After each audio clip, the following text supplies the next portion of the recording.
This is the Crystal Chronicles, your Dissidia Final Fantasy Opera Omnia podcast, with Kreese, Mino, and Mark, bringing you all your Defo news and talk. Welcome to Season 3, the Chaos Era. Now let's start the show.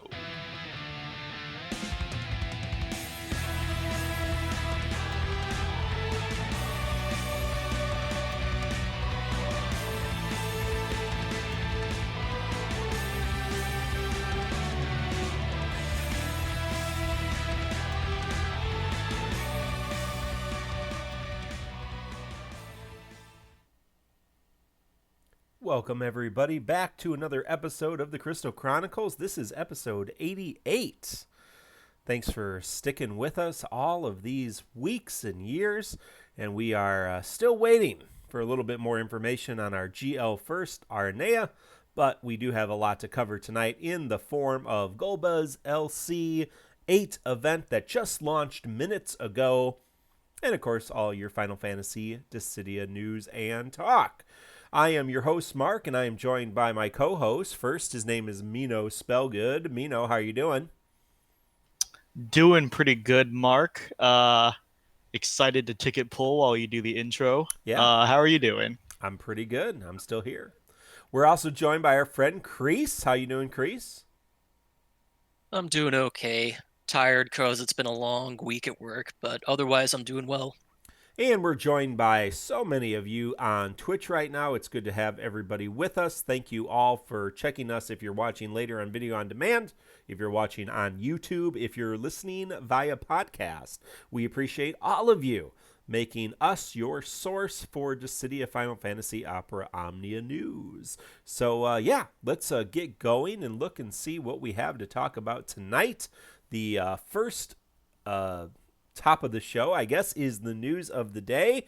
There were a couple bug fixes that were just announced right before we got on stream, about an hour before we got on stream, and it was related to 8's EX Plus, or excuse me, 7's EX Plus.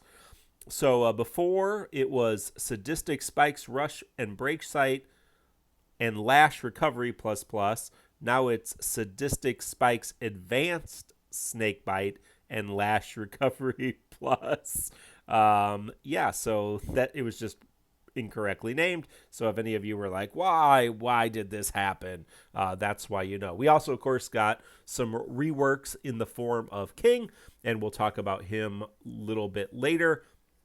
The Aranea Retweet Campaign that was complete, and we got all of our rewards, which were 2 realization books for weapons and 2 realization books for armor. So 2 red books, 2 blue books. Super happy about that. Can't go wrong with a couple extra books. Finally, I have more books than I have ingots, so I'm excited about that. Able to maybe book a few extra characters who I'm not necessarily looking to purple. And unfortunately, as we are streaming tonight, the special boosted characters are no longer special boosted for the Brothers Ultimate Summon Board. So you will have to go back to regular summon board farming or just use your double experience characters like 8 and King, for example, and Golbez and 7, and anybody else who's on top of that banner. I think that's really the news of the day. Hopefully, like I said, we'll get a little bit more information about Aranea in the days to come, but that is what it is. There is another 7-day anniversary gem sale that's just kind of the standard sales, and I don't know if you guys noticed this, Mino and Kreese, but they decided this month, instead of doing the 2 sets of ingot packages where you can get 1 ingot and let me see what it is specifically, instead of getting 1 ingot and some power tokens and power stones and EX power orbs with 3,000 gems. They had been doing it for the last 2 months or maybe just for last month, where the first half of the month there was 2 available, second half of the month there was 2 available. Now you have 1 month and you can buy all 4. So they're in the United States, they're $19.99, 3,000 gems, 1 ruins and adamantine ingot, and power stones 4, EX power orbs 5, and you can do that up to 4 times for the entire month. So that's changed from last month. So if you're looking for a couple extra Iggies, there you know how to get them. Well, that takes us from the news of the day to some follow-up from last week. The first event that we talked about last week was Confronting the Core, and we're still in the midst of our raid, although we do have a new co-op right now, so I think most of us are probably going to transition from the raid event to the 8 co-op, and we did collect all of the raid rewards for the community, so that's super exciting. Don't have to do anything, use your Orans and Marias, all that's taken care of. Thank you, Arrow, for using your Maria to help us get all those rewards. But I actually wanted to go back because we just unlocked these realizations last week when we were discussing or when we were recording the show, specifically Sephiroth and Eiko. I thought it would be fun to go back just for a second and talk a little bit about, now that we've had some chance to use the characters, at least in my experience being able to use Sephiroth for a week. I know Kreese does have Eiko, so if he has any information on Eiko. But before we talk about them, Jin Lee, our friend Jin Lee, does all of our graphics, does a lot of emotes for us and all that kind of stuff. Great videos on YouTube. Just search Jin Lee, Jinlee, Defo on YouTube, and you'll find his videos, his runs. Very skilled player, good to watch if you're looking for just kind of up your game. He's one of our very skilled players and members of our community. But he did a nice little short video about how to play Sephiroth. And I had completely forgot this when we were talking last week. The way Sephiroth works, you're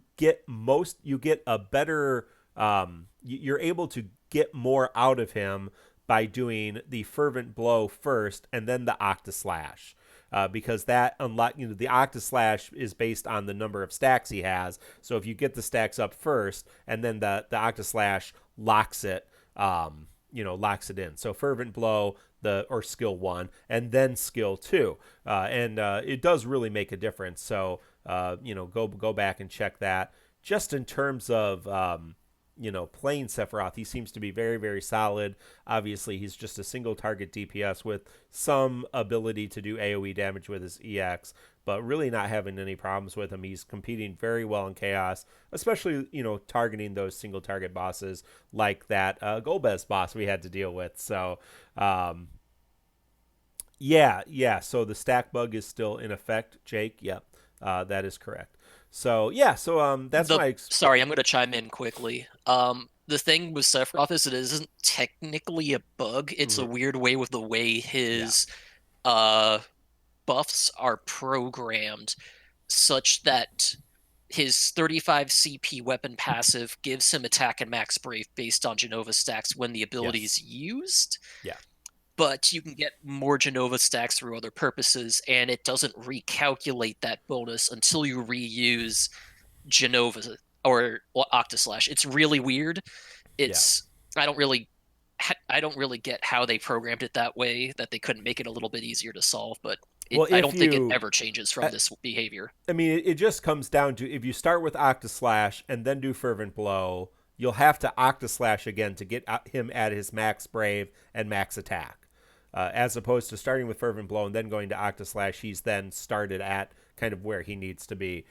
So it's just, it doesn't make a giant difference, but it does start out a little bit stronger. And you can check out Jin Lee's video for that.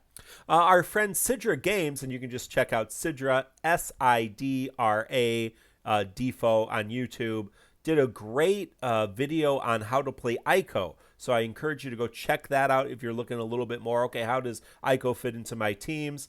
Kreese, did you have any kind of experience? I don't think Mino got Eiko. I did not either. Did you have any kind of experience playing around with Eiko? Some other advice you'd like to throw in there, or Sephiroth as we're talking? I don't really have much Eiko advice beyond what we said last week. I only booked her EX. I did not put any ingots in it because I've been low on ingots lately. So I played around with her in the raid quite a bit. She's a strong support, especially when she has holy weakness to take advantage of. She can chunk very hard, and the battery is nothing to laugh about when she can hit hard. Obviously, without starting with her buffs, her major problem is that she's slow as molasses. Until she casts Smite and she gets her speed up buff, she is going to just drag. So keep that in mind if you're starting. The longer you put off using Smite, the slower she'll be compared to faster characters. Yeah. Other than that, not much to say at all. Eiko's strong right now. She won't fit with all teams, but she is solid. All right, very good. Well, that does bring us to the Chaos Battle. And that brought us against the CPU. At this point, you've probably all beaten that CPU quite a few times. Inglorious, thank you for the subscription with Twitch Prime. I will shout out God of Cloud9 as well for the resub right before the show. And hey, Shara, the master of main chord, is here, and of course, one of our good friends. So welcome, everybody, and welcome everybody else. And thank you for your support. So you've been probably fighting this CPU more than you would like, especially grinding those Cosmos raids, Cosmos co-ops. But that does bring us to the Chaos Battle. And it was a little tough, and especially without the ability to revive, particularly dangerous, because the core was able to do some significant damage, let alone if you killed the nodes in the wrong order, it unleashed its more powerful attacks and could end you very quick. I kind of went with the meta approach to that battle and brought Emperor and Rosa and Ultimecia. I know there are some other options. Kreese, if you want to talk a little bit about that, I'll get the call to arms up because you just beat this battle. So if you want to talk about your experience with that, that would be great. I can just chime in a couple things that I don't remember anymore if we had time to talk about this last week. Right. CPU's AI behavior actually changes based on which node you kill first. So if you killed the defense node first, the one that batteries and heals the main CPU, then the CPU starts doing very strong single target Brave plus HP attacks on some of its turns. If you kill the attack node first, however, it does a self-battery into AoE HP attack instead of that strong single-target Brave plus HP attack, which in my experience I found to be easier to manage. So in my recommendation, killing the attack node first is the way to go. Yes. I also found that I really could not do much about the main CPU's health until I took out both nodes. Just because the healing coming in from the defense node was too much to deal with my team comp. It also dragged out the fight because the CPU has a lot of health. It does, and the Mino, do you have anything else to chip in that I forgot about? Not really. You already covered the AI behavior, which apparently a lot of people didn't know about on launch. I took the opposite approach because I killed this thing ASAP, so I had no idea it behaved that way. So I did I think I'm the only person I know out of our group that took out the defense node first. I brought Ultimecia, Warrior of Light, and Rosa, and just tanked all the AoE hits. So that's also a viable strategy, but definitely the harder strategy and the less desirable strategy. You also probably needed the Warrior of Light shields to protect against dangerous hits. Oh yeah, that's why I didn't do Emperor ulti, which is a very popular team. If you take out the attack node, you should do it. And I've heard people with that team just focusing the main node as well. Yep. So that both the ads die simultaneously towards the end. So the main node doesn't get those huge stat buffs. Arola is mentioning that the turn count is one of the hardest parts of this fight. I agree. Yep. On my clear of it right before the podcast recording, I was like 20 turns over, just because I didn't play it I didn't play it great. I didn't focus entirely on the attack and defense nodes before switching to the CPU, so I wasted a lot of damage into the main body before I realized what was happening and switched my strategy around. I was still safe, but it was slow. Well, I think the first time, I don't think I ran it twice. I think the first time I ran it, I actually died, but I had revive up, and so I still was able to get the score with the powerful characters I was bringing. So that is one way to do it. But there's, if you go to Macnol's Call to Arms, MACNOL, he always shares those on Reddit, and I try to share those on Twitter as well. And there, of course, you can get them straight from our Discord without any issue. But always search Reddit, Macnol, MACNOL, Call to Arms. He has it up for the CPU, just about 58, so not a huge number of videos for this. but a lot of 999s, a lot of not of 9s around the board. Of course, Ultimecia Emperor Rosa, Ultimecia Emperor Y'shtola. There are Celeste clears because she can tank some of that. There are Bosch clears because he can tank some of that. I don't think Zach will be around for that, but someone brought regular Zach with Rosa and Sephiroth and was able to almost, that was Sidra, was able to do that. Oh, no. Sidra brought Sephiroth. Lizette and Eiko, that would have been Bonato brought Rosa, Zach, just, regular EX Zach and Sephiroth. Lily, our friend Lily, has one of the lowest scores here on Magnus Call to Arms, but brought Bartz, Kate Sith, and Belthier. So Eroli doing some real good work there. Always check there. I'm not sure. There's some interesting compositions. Of course, a lot of Rosas, a lot of Eikos, a lot of Ultimecias, a lot of Warrior of Lights, a lot of Rems. There must be a mistake because Emperor's not on here, so I'm pretty sure Emperor was high on there. Popped up, or was he the number one? Everything character? I've heard about is that Emperor plus Emperor Friend really destroyed this fight. Emperor Friend really did well.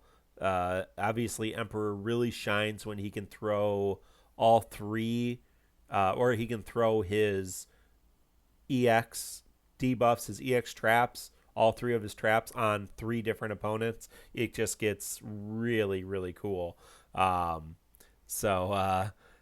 It is Arrow. I wasn't saying that to defame you. I was saying that you took one of the riskier and out there approaches to this fight, and I think that does need to be celebrated. Sidra did another one as well with Locke, Sarah, and Belthier. So there are some interesting team comps. So check out Magnus Call to Arms if you're struggling with that, and you can see some very good ones.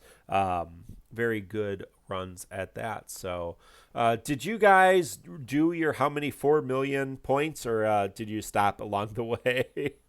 I did get the 4 million after running out of armor tokens about a month ago. I decided I'm not going to let that happen again if I can avoid it. So I made sure I got all my personal raid damage reward armor tokens.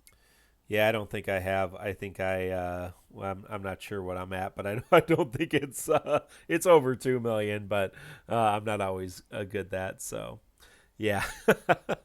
Jake says, here's a good podcast challenge so you can get the score dead on and still get all the mission requirements. That's good. It's like what's the game with the bocce ball? It's like bocce ball. You got to try to get closest to the score. Well, we could try that sometime. See for the 8 chaos. If you can get closest to the score, submit that to Magnus Call to Arms. We'll shout you out there. And thank you, Raw Life, for your resub in Prime. Appreciate that, Raw.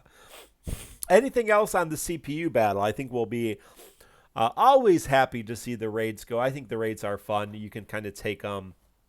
I was talking to our friend. Some of you will remember if you listened to the very early part, or the very early iteration of the Crystal Chronicles when we were playing Final Fantasy Record Keeper. Our friend Australian Derek, who was a special guest on a regular basis, he's been playing Marvel Strike Force now for a couple of years, and he says the daily uptake just keep up with the game is about 2 hours. And so we were talking about it, and I said, when there's not an event drop tonight, so you might play an extra hour or something. But even with this ongoing raid, I've only been playing probably half an hour a day at most. So I don't feel like to kind of keep up. Obviously, summon boards are a little different, but even summon boards felt a little easier this time around. So the game's kept me busy for the last couple of weeks because Yeah. there was a special boosted period followed immediately by a raid. Mm-hmm. And the raids always are a slog for me because the Cosmos fights are long, Yeah. usually 10 to 15 minutes per kill. Yep, they sure are. They sure are. And I didn't do any Cosmos co-ops. I did Cosmos co-ops. I just did them all solo. So yeah. And if you can do it solo, it's a little easier than, or if you can get with a group of friends and do it. But you don't always have the time to have Discord up and grab a group of people. And I know a lot of you do, including Inkwelder. He's always good at that, getting some people together and running those events. Well, let's move from that event to the other event we got, which was Golbez's Lost Chapter, Clad in Darkness. And so that brought us Golbez's level 70 and his EX realization. We already had his EX. That also brought us Seven's EX, a rework, and her EX realization. So Kreese is going to take us through those two characters from Type 0 and from Final Fantasy IV. So Kreese, take it away and tell us what those two got and how we can best incorporate them into our Defo squads. Sure. So I'm going to talk about Seven first. Seven did get a rework along with a brand new EX weapon. Note that she was already awakened to level 70, so her additional ability did not change. It's just an increased attack bonus when attacking debuff targets.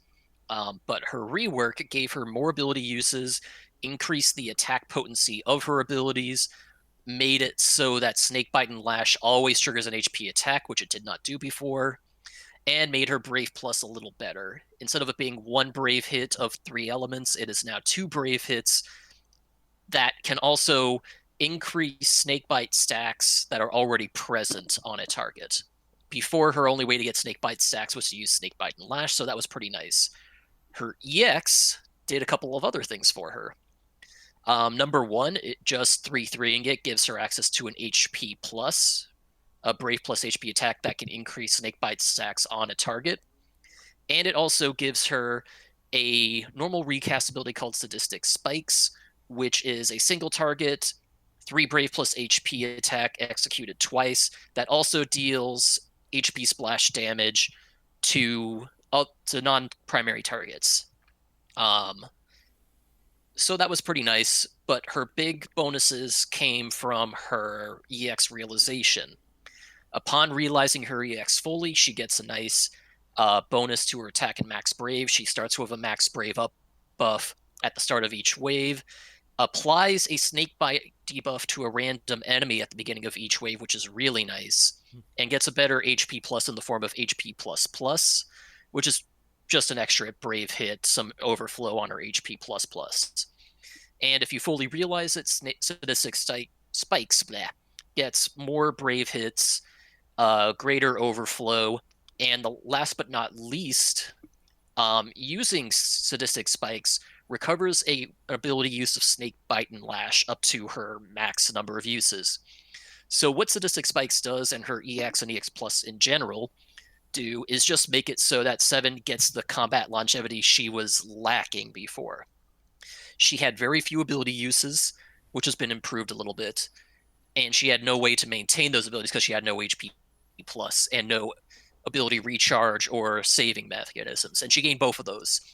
Note that her stronger ability is still Elemental Ash, which, while it did get another ability use, it still cannot be recharged, so you have to be careful about using it, unless you want it to blow away and run out. Other than that, she's a strong single-target attacker. Her biggest problem is still that she can only apply Snakebite debuffs to a single target at a time. If she tries to apply it to another target, the debuff is removed completely from the original target. So be careful with that. She, for that reason, excels in single-target encounters, not so much in multi-target encounters like the CPU fight. But because she does hit 3 elements with her Brave Plus or Brave Plus and her Elemental Lash, it's pretty easy for her to overcome elemental resistances and hit elemental weakness in more situations than you'd otherwise expect. She's solid. She's not amazing, I'd say, but she is a very solid attacker with a normal recast EX plus ability recharges. She can go for a long time if she just leans a little bit on her HP plus and her Brave plus. I have not had any time to try her out myself, so I can't give any first-hand experience. Obviously, she comes after a couple of other strong single-target attackers have recently arrived, such as Tifa, so don't feel bad if you miss her. There's also King tonight and 8 tonight as other single-target options. Mino, do you have anything to add? Mark first. Mark, you have anything to add? Yeah, I don't have any first-hand experience. I've always liked her kit. I don't, again, I'm typo. I don't really have any connection to whatsoever. But I did like the character's kit when she came out in the 60 era. I, threw a few tickets, obviously, just on that banner to see if I would get something, and didn't pull anything. But I think, like you said, she's got some pros and cons, but I think it's an interesting kit, at least different.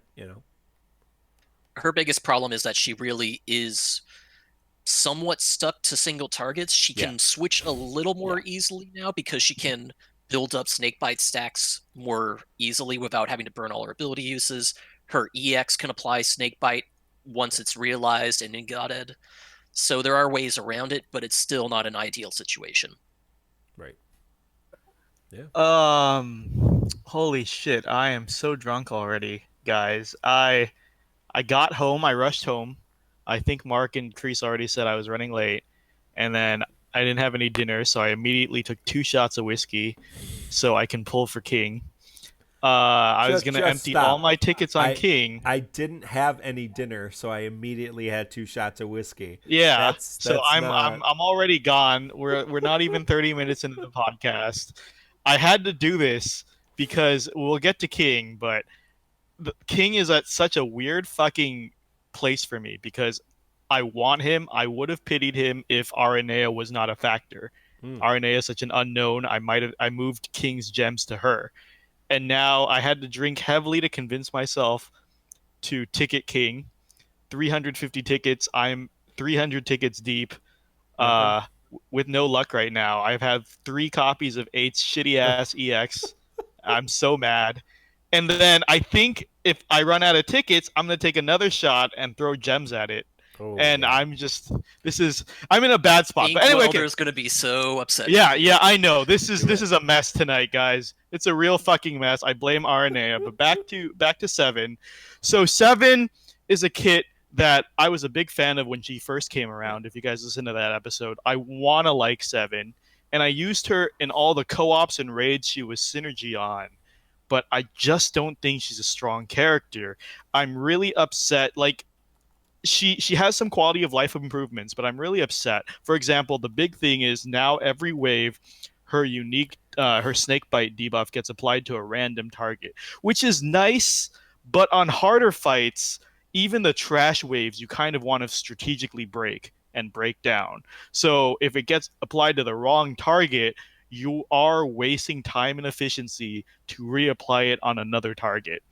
And that really does bother me. Just one pro, even though the snakebite debuff might end up on a bad target, one thing it does do is activate everyone's passives that require debuffs to be on a target. Oh, that's true. So Very Seven good. characters like Ferris have passives that only activate when a target's debuffed.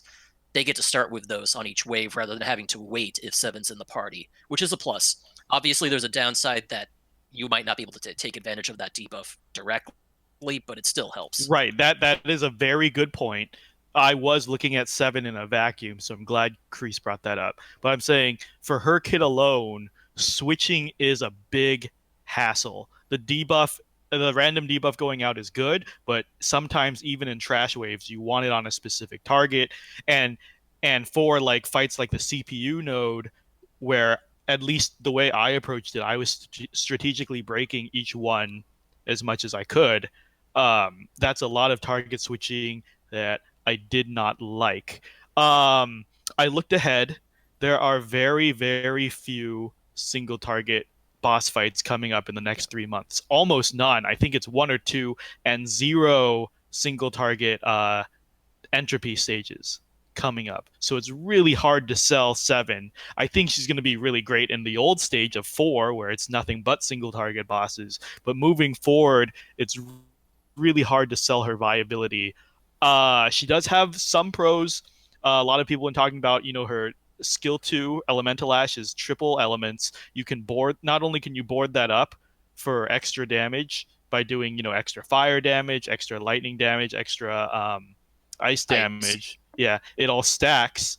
But also that means she's enchanter friendly, because any enchanter of any of those 3 elements will boost her damage. So that is nice, but the thing is she has way too few uses on that. Her EX only refreshes skill 1 Snakebite, and sadly, if it gave like a free cast to either or both, that would be great. But Snakebite is definitely a big step down from Elemental Ash. And so while I do like her kit and she's great on single target, we're not going to get a lot of single target opportunities moving forward, and there will be better options. So I do have to say weak rating, and that hurts me because I do think her kit is a lot of fun. Yeah. Well, that does bring us to the man of the banner. His name is Golbez, and a lot of people think he's Swolbez. So, Kreese, what do you, what did Golbez get with his realization? No rework, right? But did Correct. get an EX Golbez realization. did not get a rework, but he got a pretty hefty EX realization, and he did get a 70 awakening. Oh yeah. Just to quickly touch on his additional ability is Dark Enchant. It gives him Dark Enchant for a couple of turns, and if you extend it, then he also gets a small max Brave up. Big thing that happens, a lot of the big power comes, actually, Golbez gets a decent amount of power at every realization level. Just booking him gives him an HP plus ability, which is very strong. It's a 2-hit Brave plus HP followed by a Brave plus HP hit. So very solid, gives him some of that combat longevity he was missing. In addition, when he uses Twin Meteor, he gets a free ability use on his next turn. So that makes up for his other weakness, which was that he was limited in ability uses and no way to save him. Now he can get free abilities after using his EX. His EX is still on a slow minus recast, so no, it's just a slow recast or a slow minus? I'll have to double check that. It's still on a slowish recast, so you can't spam it too often. As you in-god him further and fully realize his weapon, he gets a nice attack and max Brave boost. He gets a new unique buff called Atonement for Hatred, which increases his Brave overflow limit and weakness damage dealt on all abilities. And also, he starts with 1 stack of his Shadow Dragon buff and also a fully filled EX gauge. And when you fully realize it, Twin Meteor becomes Triple Meteor. So there you go. Overall, he didn't really need a rework. His EX realization fixed a lot of the issues he had before. He still has to be careful with ability uses. He can't spam like crazy, but he also has a pretty solid HP plus to help deal with that.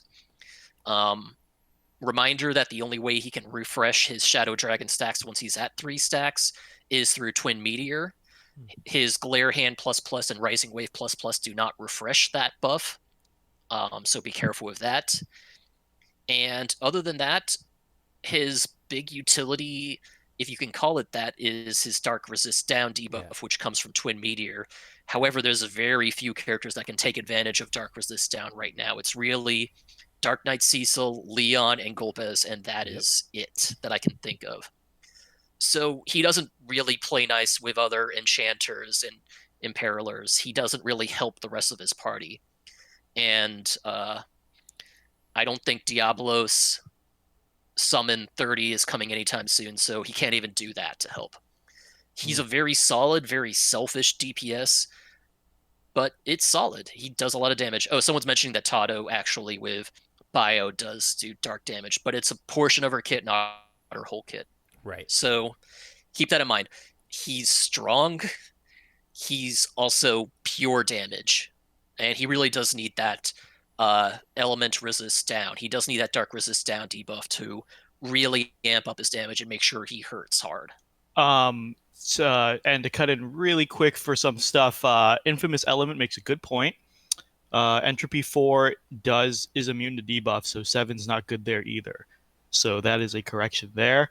And then I believe somebody else here said something about Golbez 2. I can't find it, but oh, sorry, but go ahead, Mark. You have any opinions on Golbez? Yeah, I back in the 60 era, I spent 250 gems and 25,000 tickets, or 25,000 gems and 250 tickets trying to get Golbez EX and didn't get it. and I threw 50 more in and didn't get it, and that's my story. I think he's cool. I love his animations. He's doing tons of damage. He's pretty straightforward. I don't think it's, besides the Dark Imperil, I don't think it's, the most confusing kit. That being said, I have Ultimecia, I have Ace, I have Kuja, I have Emperor, and I have Rosa and Terra. So I'm not, personally, my Magic team is pretty okay right now. If your Magic team is suffering and your AoE Magic team is suffering, I think he's a great pickup. He's doing great damage, and he's got great animations. I mean, I love the look of his character with the snake. I think that's awesome. So he's cool. Yeah, I like him. Here we go. Strafe said to confirm his EX is slow minus. Okay. All right, so to play the bad guy again, Golbez is very, very selfish no matter what. As Kreese said, very few people can benefit from Dark Imperil, so he's pretty much just giving it to himself. Shantoto, maybe, part of her kit. She's getting her EX plus right after Gao, so that is something. But in terms of Leon and Dessel, not only are they not in vogue right now, but when they are, they get their own Dark Imperil, and those are literally the only other people, and it's really hard to justify putting them together. The only pure dark DPSs in the game at this time are Golbez and Dessel, and they're very different types of DPS. Golbez is your Vaughn type big burst, and Dessel is your launcher, so they kind of don't really work well together either way. The Golbez does impressive damage, but he is a victim of circumstance. I talked to Sugoi, who is Golbez's favorite character. He tried to make him work as long as possible. The problem with Golbez is that he relies on this Dark Imperil debuff, and his damage is average to slightly above average outside of the Imperil. And of course, he needs the Imperil to ignore the type resistances of melee and magic. So he is very reliant on this Imperil, but moving forward for the rest of this month, all the hard fights are debuff immune. I believe, I'm not sure about this, if someone can, I know someone's probably run the event already, but I think 8 Chaos is debuff immune. Gao's Chaos is 100% debuff immune. Wow. And just moving forward, it's just, this is a classic case of shutting down a character as they go. By the time Shantoto comes around, she can already do it herself. So it is rough out there for Golbez. And then not only that, so then we're talking about his reliance on the Imperil. He has a very, very slow EX. It's 3 to 4 abilities. And so not only does it make it awkward transitioning through waves, so if you're going through trash waves or mini boss waves, sometimes his EX won't be up at all, and he's going to be burning abilities on mediocre damage. And then when it is up, if it's on faster bosses like 8's event, 8 has a very fast boss to take advantage of 8's fast nature and his counter. That debuff is going to wear off because Golbez is a slow character in of itself. So that Imperil's not always going to be up. So half the time he's going to be hitting a target with Imperil not up, and he's going to be doing mediocre damage. And that's something to consider going into fights resisting melee or magic. It's just that realistically, such a slow character cannot keep up the Imperil. And just like we're going to be talking about 8, a key factor of their kit is not up 100% of the time or on demand. So he suffers really heavily from that. And again, outside of Imperil, so many characters like Emperor and Ulti are just going to be out running circles around him in damage because, again, he's built with that Imperil in mind. So with most of the fights this month being debuff immune, I am unfortunately going to have to rank him weak because throughout the month, he is not going to be on the front lines of your Chaos roster. The best news is everyone says he's going to annihilate co-ops. You jump in, you throw out the EX, and it's 2 or 3 turns later, you're done. because they're not going to have those resistances or immunities. But if you're talking about purely an investment for chaos fights, they shut Golbez down hard going forward, very sadly. Yeah, you're getting some pushback on chat from that. All right, let's read it. Let's read the pushback. All right, Mark, my vision's blurring, so please read them out for me. No, I Hate 13 says, "Well, Mino, you're welcome to your opinion, no matter how wrong it is." Yeah, that's fair. Yeah, of course, just one opinion, of course. Yeah. I will mention that one thing Mino forgets to mention is that Golbez is not going to be shut out forever, and while there might be better options in the future, he will be able to function in fights. The problem is that you usually have to build around him rather than just slotting him into any team where you just need more damage. No, that's very true. I remember that's one of the things Sugoi said, which is if you're using Golbez, you're building teams around him.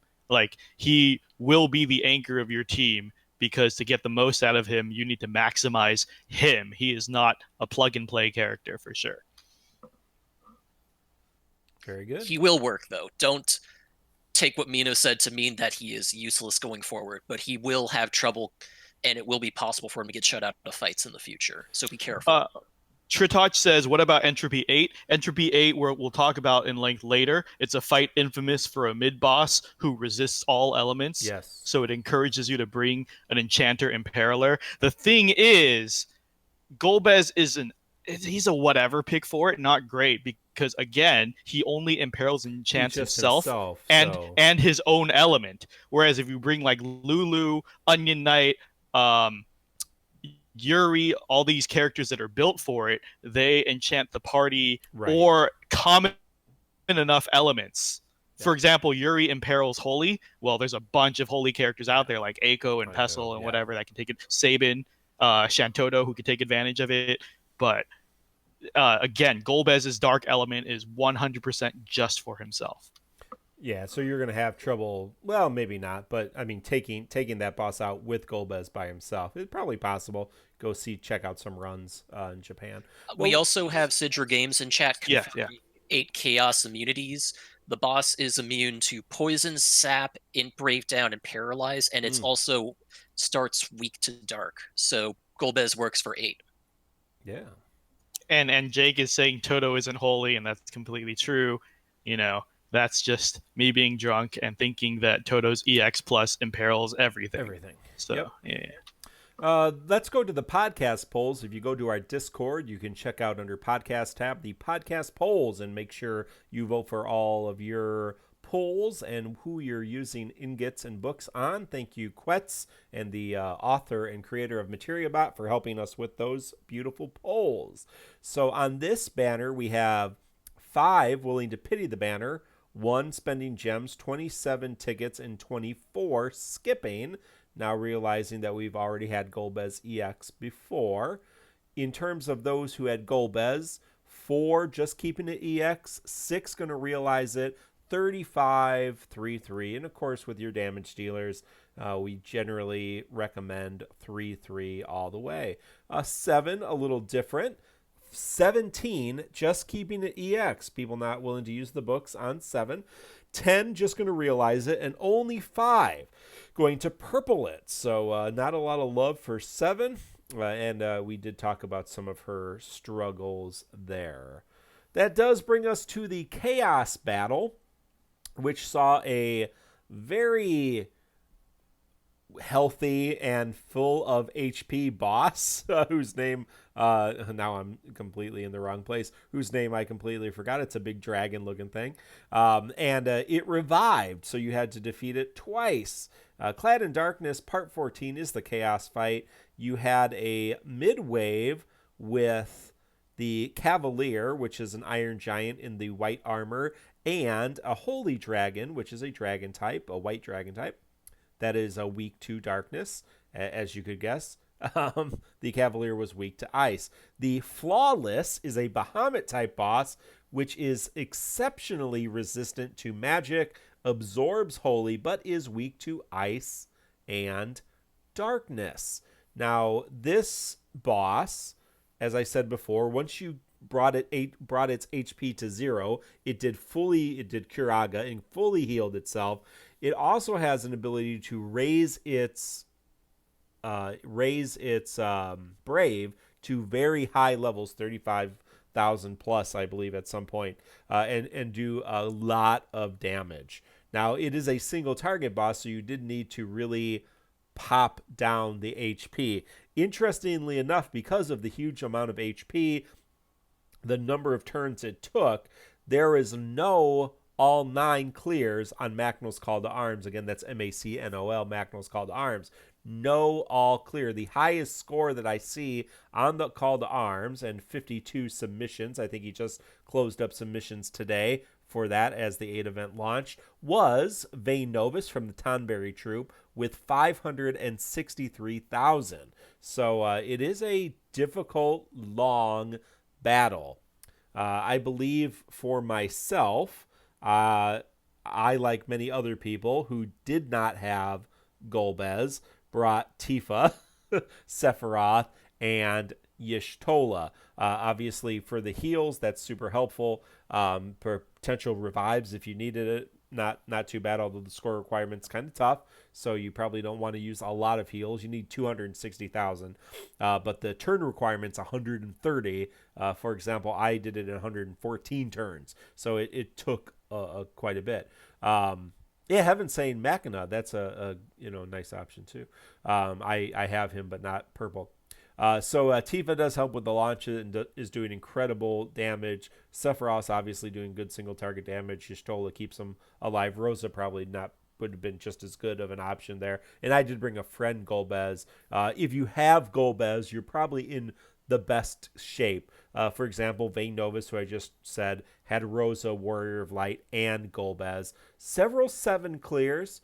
I see Slide, our friend Slide PH, here on chat, did Selfie, 7, and Bosch. So that's an interesting clear and a good set of characters without Golbez. I see a lot of different interesting clears, seeing if there's any others from our friends. I did see, I think, some Cloud options in there. People just trying to who are not using Golbez. Obviously, a lot of Golbez clears. A couple Yuffie clears. Y'shtola, Tifa, Yuffie there as well. Mino, did you have a chance to do this event? I know Kreese hasn't done this yet, but have you? I did. And I have several PSAs to give everyone. Well, first, just to go back a little bit, Errol, I said Shantoto's EX ability actually is holy damage. So I retract the previous correction, and I'm very happy that my drunk self can still retain so much game knowledge. Guys, Shantoto does holy damage. But I have a couple of PSAs for Golbez's. First of all, did you know that if you hit the pause button during a fight, you can see the quest requirements, including the turn requirement? Because that's a very important thing. Yeah, I did know that. That's a very important thing people should know, guys. And also, so I had a friend who was doing this fight. He says that because he's sharing in one of our private channels. He's sharing pictures of himself frustratingly losing this at like 114 turns, and I'm like, what's the problem? Why don't you beat it? He's like, well, I got to do it in 115 turns. I'm like, it's 130 turns. So he kept resetting. My guys, for some reason, I don't know why it got into my head that the fight was 115 turns, and I threw a bunch of team comps at it, and I was getting frustrated. The first team comp I did was Warrior of Light, Ultimecia, Rosa. And I was like, I hit 115. I was like, I'm not even, well, I'm kind of close. Let's see how long it takes me. So then I got into kill range at 126. And I was like, fuck, that's like 11 turns over the turn counter. So I quit out, and I'm like, well, I got to try a different team. 11 turns is a lot. So then I start throwing teams at it, and I keep getting within like 128, 126, 127. And I'm like, what is happening? I was like, and I go into our private channel. And I'm like, guys, this is going to be the first fight that I give up on trying to do until the next banner hits. I'm like 24 hours in. I've tried this a bunch. I just cannot make this 115 because I don't have Tifa. I don't have Golbez. I don't have any big single target like melee or ranged damage dealer. And then somebody, and I think it's Macnell, said, "You do know the turn count is 130, right?" And I go back and I'm like, holy shit. I could have beaten this fight so easily. And then I try it again and I get it. And I'm just so mad at myself. So PSA, guys, check the turn count. But anyways, no, I went with a launch team. I think that was pretty common. I ended up doing Cloud with a Tifa friend to launch and get the maximized damage. It was very nostalgic. Looks like I could have done it with ulti too. I know it's magic resist, but of course, if you pump her full of regens, it looks very possible. I went from thinking this fight was really hard to not that hard at all. And there's apparently a lot of alternates you can take. The character variety is pretty high, I guess. Just remember to save your burst until the second phase. The defense is pretty light until you kill it the first time and it Kiragas itself. And remember that in the last 25% HP, when it gets around red health, the standard AoE Brave hit, which was, what's it called, Burning Ray or something? Yeah. Mark, like do you remember? Yeah. Like it upgrades into a huge battery HP that one shots most teams. So once you see it drop to about 25% health, 20% health, when it hits red health, that's when you want to summon and do all of your burst. Otherwise, it's going to annihilate you. So save all your launches. I use launch for the burst window. Do all of that, and you're in good shape. Yeah, I'm just looking for some a kind of alternate instead of using Tifa, Sephiroth, Golbez. Snoopball PH, who's on our Discord as well. Y'shtola, Tifa, Garland. So there you go. That's an alternate option. And he also used Charlotta Cryle Bartz. That's the one I was actually wanting to highlight a little bit. So that is something. G Magix, who I don't know, did Y'shtola Knoll Lock. So again, that's pretty nice. Quetz brought out his Golbez. Y'shtola Sephiroth Golbez. I don't think he had much of a problem there. And I think there may have been one other one that I wanted to highlight, but maybe not. So somebody I saw a Lilizette. Maybe that was Vayne Novus. Amaterasu. You did Rosa, Cloud, Lilizette. So trying to get Cloud there for the launches and Lilizette for the debuffs. That's a option as well. So there are options besides that. Came Heart saying I used Y'shtola, Warrior of Light, and Bosch. Yeah, I saw a couple of Bosch clears. And Shug is saying I used Yish, Garland, Bartz. So good. Yeah, there's options besides having to bring Golbez, Tifa, Sephiroth, all that kind of stuff. So yeah, very good. Well, going back in chat just a second, Mark. Sorry. Vayne Novus says Golbez has recorded clears of entropy tier 1 through 8. Like he has clears for all of 1 through 8. So he would not call that a weak rating. If that's true, Vayne, that's my fault for not doing due diligence on research. I did say weak. I very well could be wrong. I will call that viable because that's his current tier and under. And if you argue 8 is a future tier, that's a tier built for Imperilers and Enchanters, which Golbez is one. So I'll weasel myself out of that. But okay, guys, maybe Golbez is pretty viable. But Vayne, do you have in front of you, as you're looking for that information, do you have the team that Golbez was used on FOE, Entropy 8? I'd be interested to see what team comp that was made that work in 8. So I as I said, he's powerful. Yeah, so I don't have any problem with Golbez. He is what he is a selfish damage dealer, and we have a whole bunch of them. So but among them, he's pretty powerful, I would say. I certainly like the mechanics of some other characters a lot better personally, but it is what it is. Well, moving on from Golbez Lost Chapter to a new event that just launched 58 minutes ago, the Power of Tranquility, which brings us 8, who is another Type 0 character. We're missing, a couple of them, but there's like 17 more coming out in Japan this month, so apparently even once you get all the numbers, there's still others to throw in there. There's a large cast of characters. I think Japan's still missing, like, what, Cease and Queen? Yeah. Oh, yeah. Yes. Queen is just still the not two in Japan. characters Yeah. from playable characters, but they can branch out easily. Yeah, there's a lot of characters. So that brought us King's Rework, his level 70, his EX, and his EX realization. So, Mino, how are you doing on your polls? And do you want to walk us through all of what King got before we talk about the man on the banner himself, and his name is 8. So what's King bringing to the day? So I did 360 tickets and I didn't get King. I've MLB'd 8's kit on the way and I didn't get King. And I hate this game so fucking much. I have such complicated feelings about King because if we did not have an unknown factor of Aranea, I would have pitied this banner for sure.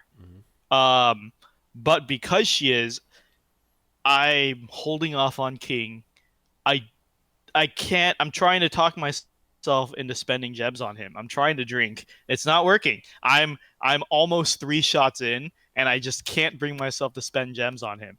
But okay, so King, he got a couple of changes. King's great. He's one of the earliest characters. Very simple kit. He was the very first example of selfish DPS and longevity. King has very few gimmicks, very few mechanics, which means he can specialize very hard in what he does. Just talking about his quick reworks, very easy, standard stuff. Skill 1, rapid bullets, gets more hits, more damage. It is now a 4 brave hit plus HP attack with 100 for a 50% overflow. Very good. Comes with 8 uses. Reload comes with 4 uses now. He gains 200% of his attack stat as a battery. Batteries allies for half of that at 100% of his attack, and then does a 2 brave hit plus HP attack, and then resets all of his other abilities. So, which means 4 counts of reload plus 8 counts of rapid bullets, his skill 1, equals 40 total uses of rapid bullets, which is very good. Endless Waltz is more of the same. 5 brave hit plus HP executed twice, 120% overflow. So again, just huge single target damage, extra HP hits. When you 3-3 him, it's even more hits, more overflow, more damage. All he does is hit one target very, very, very fucking hard with range damage. That's all he does, and he is really, really good at it.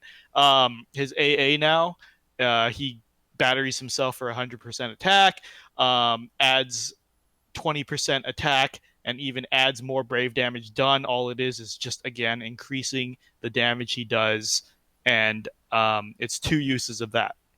So the first thing to note is that reload refreshes the ability uses for all other abilities. That means not only does it refresh the 8 counts of skill 1, but it also refreshes the 2 counts of his AA. Oh. So he can have 8 uses of his AA potentially.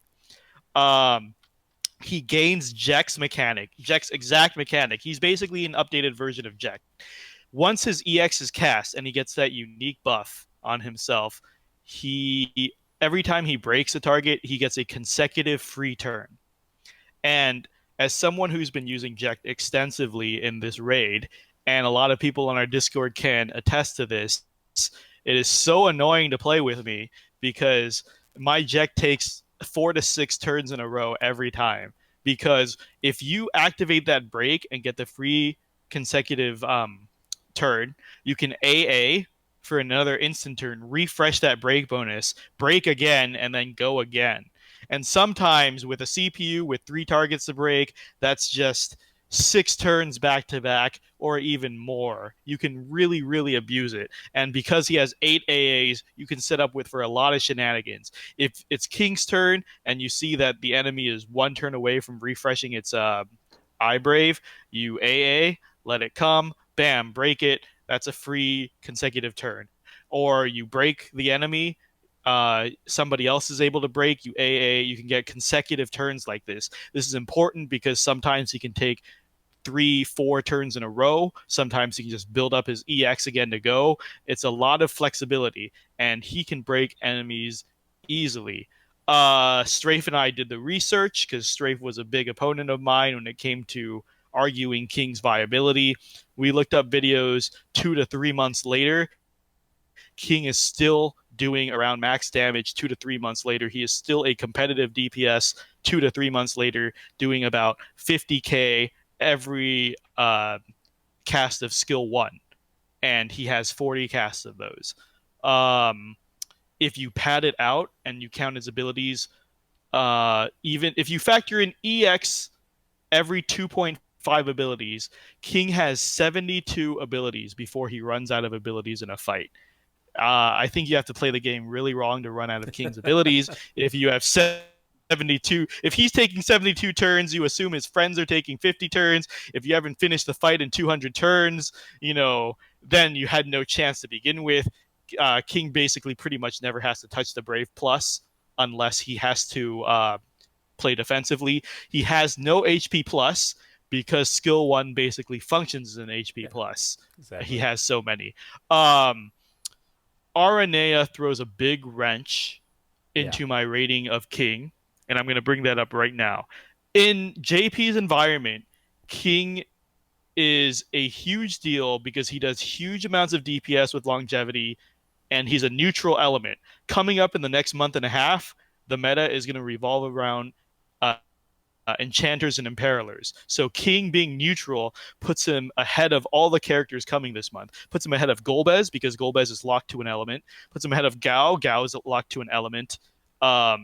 He is just straight malleable neutral damage that you can enchant and imperil at whim to all these characters coming up. So he's very strong in that. He's strong in longevity, and he's strong in range damage because King to Eldnarsh, I think that's the gap. 3+ months, he is the strongest ranged DPS that you're going to get. His only competition right now is Setzer, who's pretty good, but I guess you could start seeing cracks in. Balthier, who doesn't have nearly as many hits, and Barrett, who doesn't have nearly as many hits. Setzer is a good competitor, but he's not pure damage that King is. And as we've said, his DPS is competitive for months. So I am going to give him a strong rating. If Aranea was not a factor, I would say him and Zach are the only strong ratings that I'm giving this month. And the mystery of Aranea is that if Aranea is a ranged attacker, and if she really does have defensive capabilities as we're theorizing, then King is going to be a much, much stronger rating because King is pure range DPS. Irvine's coming at the end of the month. Irvine is your range support. He increases range. He range imperils 100% of the time, 100% uptime. He also has increased overflow specifically for range attacks, and he heals. If he is paired with King and Aranea is a defensive ranged character, then this is going to shake up the meta a lot. But we're not going to say for sure until we get more details on our kit. But I think King is a very, very, very safe bet. And to cap off this long rant is that a lot of characters coming this month are very conditional on who they're paired with. Golbez, you have to build a team around. Gao, you have to build a team around. 8, you have to build a team around. A lot of these are not great as plug-and-play characters, but if you build the right team around them, they can be very strong. But that is a huge investment, as I'll talk about when we get to 8. You have to pull 2 or 3 characters to make these characters work. King is the best plug-and-play character besides Zach this month. You can put him into any team, and he will perform optimally. 100%. He needs no outside support. So I'm giving King a strong rating. This is the character I'm covering because I usually shit on characters. So now it's Mark and Crease's job to bring the hype down. And So Mark, do you have anything to say about King? I'm looking forward to using his EX and seeing how that works. So just looking ahead at the other ranged characters. So we have Edge coming up next month, who is ranged. Lael, who Edge? is... Yeah, isn't Edge range damage? Or is he magic? No, he's magic No. damage. He's magic He's damage. magic. Lael is magic damage. They have thrown weapons, right? But that would lead us to all the way to Fran. Fran is range, correct? Or is she magic? Yeah, she's ranged, but she's more She's a supportive support. with her Yep, she's a debuffs than support. pure damage. Yeah. Shadow is ranged, correct? Oh yeah. Okay, there you go. King So- has no competition till Shadow. So Shadow, Yeah. and then Waka So will 3 be months, later. basically. Yep. Yeah, 3 Shadow. months. I mean, Yeah. Noctis gets an EX plus at some He point, does. which will bump him up. Yeah, He also does not get his rework until burst weapon arrives. we have it in the realm of April, but it may come earlier. It may come with Aranea, so that would be another kind of kink in the machine there for him. If Noctis gets his EX plus with Aranea, you're going to have True. a lot of strong. Now, if Aranea imperils ranged, poor Irving's just dead. And King's viability does increase a little bit. So it will be interesting to see. And yeah, if Aranea is a range support character, then yeah, who knows? But either way, he if you don't like thinking and you like to press buttons and do damage, King is your guy. That's another pro Sometimes for a plug and play character. sometimes you just want to press buttons and do damage, and King is the guy who can do that. So but yeah, potentially if we got an early Noctis EX plus, I don't think it will. Noctis has kind of his own gimmicks there, but I like King. He's simple, he shoots things, he's one of our earliest characters in the game, one of the original characters. So I've always kind of enjoyed his kits. Kreese, did you have anything to say before I we'll talk about A before I share the podcast. I guess I'll be the Mino spell good for Yeah. King in this case. Suck him up. In my opinion, King is the epitome of a selfish DPS, Yep. and that is not always a good thing. He might slot into any team, but he brings nothing but damage to the team too, which can be a problem if you have to work around some aspects. He basically one character slot that cannot provide any debuffs, any party buffs, any party auras, any utility beyond just damage. It doesn't. That happens sometimes, but you also have to consider that he's pure single target damage, which in many instances where we have a lot of encounters, same reason 7 has problems, where we have multiple targets, characters that can do AoE damage, and especially 100% AoE damage, is going to do more for your team in many cases than King can, at least on a turn-by-turn basis. He does have the benefit of free turns. He does have the benefit of being ridiculously fast, so he can hit multiple times in the time slower characters might act once. But again, he's only doing that. If you need someone who will just do damage really fast, King will work, but just do not expect him to do anything beyond damage. I wanted to add in something I forgot really quick is just like Jack. Again, I 100% think he's just a better version of Jack at this point. He has a huge 80% eye brave regen on himself. So if you pair him with eye brave or brave regen characters, just like Jack, brave shaving is not a big deal for him because he can regen a lot of brave every turn, and he's fast, so he can take advantage of that brave regen. But I also want to second what Kreese said, that is, he is purely single target damage. So in AoE situations, of course, he's going to lose to AoE characters. So and as we said, a lot of bosses going forward from this point on, there's no single target bosses for a few months. So take that as you will, for sure. Take it as you will. Well, that brings us to the man of the event. His name is 8. He is the 8th member of Type 0 as opposed to 7 or 9, which they're also just regular numbers. And then it goes to some weird things. Is there a 10? What's 10's name? Tix. Tis. Okay. Anyway, T-I-Z. I I don't don't know care. why. I don't care. Anyway, 8 punches things. eight punches things. He's a monk. And as we all know in Defo, monks have these fun little kind of strategies around them. Sometimes they have defensive powers. They all have offensive powers, but they generally have kind of a way that you have to play them, a way that you have to hit the abilities. So I'm just going to briefly go through his kit. It's not super confusing, but it is what it is. There's a lot of hype for him. I know a lot of people do like the character, and he did just get an LD in Japan, and so you're seeing a lot of videos from Japan using him at the moment. So his first ability is Quick Bolt Stance. It is just a Brave Gain 2-hit Brave HP attack with some overflow that grants the Quick Bolt frame buff. His second attack is Last Stand Rush. That is a 5-hit Brave plus HP attack with a lot more overflow. That grants Last Stand.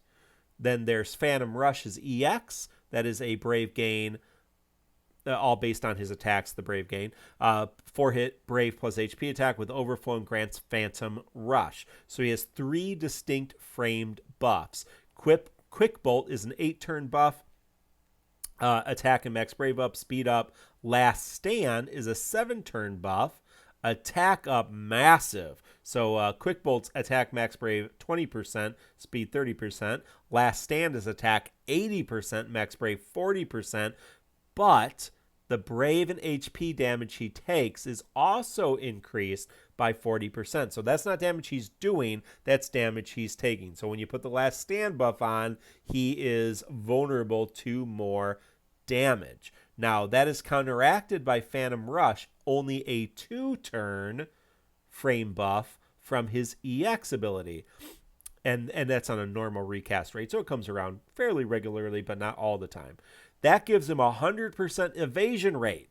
When successfully evading an attack, counter with Break Sight Blow, an additional unique attack that does 6 hits, Brave plus HP, 100% overflow, ignores defense. So, pretty cool. Now, the kind of way that you use this is taking advantage of his HP plus and his special attack Light Speed Jab, which comes from the various different buffs. So when you use Quick Bolt, you unlock his Brave Plus, which is just an 8-hit Brave attack. You unlock his HP Plus, which is a 2-hit Brave plus HP attack. Not anything remarkable. If you use Quick Bolt, skill 1, and Last Stand, skill 2, you unlock Light Speed Jab, which is a unique HP ability that does Brave Gain, base 70% attack, 2-hit Brave plus HP attack. If you have that active, so Light Speed Jab, and you're attacking a broken target or breaking a target with your Brave Plus, so you have to have Quick Bolt, Last Stand active, and then use the Brave Plus attack to either break or attack a broken target. You change Lightspeed Jab into Lightspeed Jab Plus, same as Lightspeed Jab in terms of the, it's a Brave Gain plus 2 Brave hit plus HP, but there's no turn count, and it extends his current buffs by 1 turn and reverts back to Lightspeed Jab. So kind of just based on this normal attack stance, Quick Bolt stance, Last Stand, Rush, Lightspeed Jab, Brave Hit, Lightspeed Jab Plus.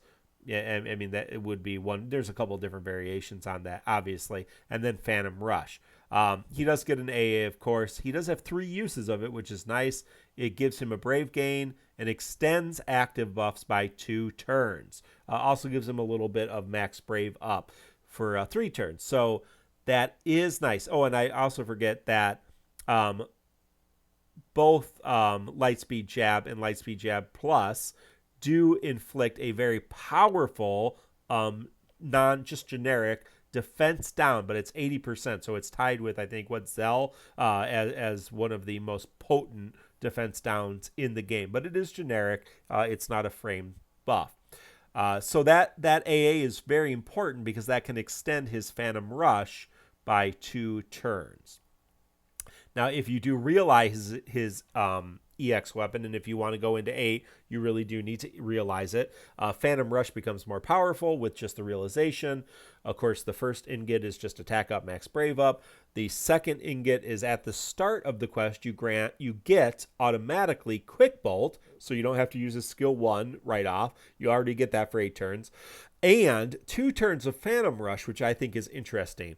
So you start with the Phantom Rush, so depending on how the quest starts, you immediately able to evade and counter. So that is kind of nice, but it's a little strange to me. And then the final realization, Phantom Rush becomes much more powerful, more overflow, more hits, super potency increase, and Break Sight Blow, which is his counterattack, also becomes powerful. It actually becomes an 8-hit brave attack with 150% overflow and very good potency. So that break bite sight, excuse me, I have to remember what it's called. Break Sight Blow is actually a fairly powerful attack, and if you see him in action, you'll see why. He does get a sphere. It's an A sphere. He's all A spheres, triple A spheres. He gets attack plus 20 for 3 turns when evading an attack. That's the name of the sphere. So, 8 obviously doesn't give anything to the party. He is a selfish DPS. He does have the ability to evade, so he does help anybody that can give him a little extra boost, more attack potency, more max brave, some batteries to just increase his counterattacks would be good. He does work well with other debuffers, other DPSs who can take advantage of his debuff. He really doesn't do well with other tanks like Warrior of Light or Zac in the party. I'll talk about a potential strategy with Zac, but because they are going to take targets away from him, and he has no ability to... Oh, Slide saying Zell's only 60%. So 80 is Vanille's defense down. Thank you, Slide, for that correction. But so he has no ability to draw attacks towards him.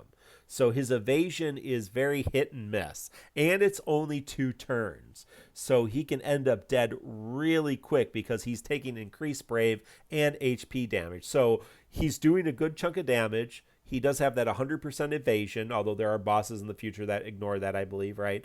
Or have some mechanics that can't ignore that.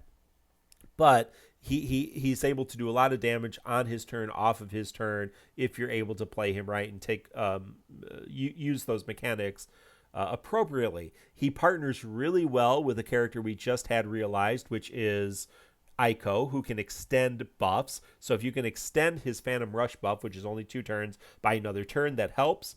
And we did talk about a potential friend ability to friend Zac. So if you bring in a friend Zac, do the AoE taunt, which brings everybody attacks, and then use Zac's abilities during summon or something, and then bring 8 back in, all the enemies are targeting him, that will take advantage of his evasion, maybe at the end game when you just need to just do enough, a little bit more damage. So that is a potential, especially once Zac's realized, a way to kind of help in the meantime. There are some other strategies. I think there are some other characters. Who else? Yuna can extend buffs. Who else can That's do it that? For the current roster. Hope in the future. Saz and Hope in the future. Hope in the future. Zaz can do it right now, right? But he's not particularly viable. I mean, Hope can do it right now, but you wouldn't bring Hope. That's true. I didn't remember that in Hope's kit. So I think I see 8 as somewhat problematic, in that you can't always keep his evasion up. You have no way to bring attacks towards him. He's not taking in those AoE attacks like Bosch. So I mean, you're taking the damage there for the AoE attacks, right? He's good. I think people that got him in Japan at this time used him, but he's a little problematic for me, and I think he's going to be difficult to play if you don't have the right characters to go with him. So, yeah. Mark, that was surprisingly conservative for someone who said just before the podcast. Well, because you told me you were going to crap on him, so I was trying to be a little bit more. diplomatic. Okay, quote unquote, Mark was like, I have nothing good to say about 8. We're gonna shit all over him in the podcast. He's a piece That of was crap. very conservative. He's I a- appreciate your he's positive. terrible. He's terrible. Kreese, do you have any guys, I almost poisoned Mark because I've been talking shit about 8 all week. But Kreese, do you have anything to add before I go on my rant? I'm not particularly a fan of his kit. He wants to be an evasion tank without the ability to provoke his targets. And I don't think he really does much unless he gets those counterattacks from the evasions. Like, looking at his kit, he seems like a lease, like a side greed to lease, without that counter mechanic. But the counter mechanic is so inconsistent, you can't always guarantee it. So his only bonus is bringing in 80% defense down, which is nothing to scoff at, but it does mean he has to, because of its short duration, he has to refresh it frequently. And it can be locked out because it's a generic debuff. Oh, okay. Here we go. But I'm very out of it already. Let's see if I can pull myself together, Mino. Okay, so 8.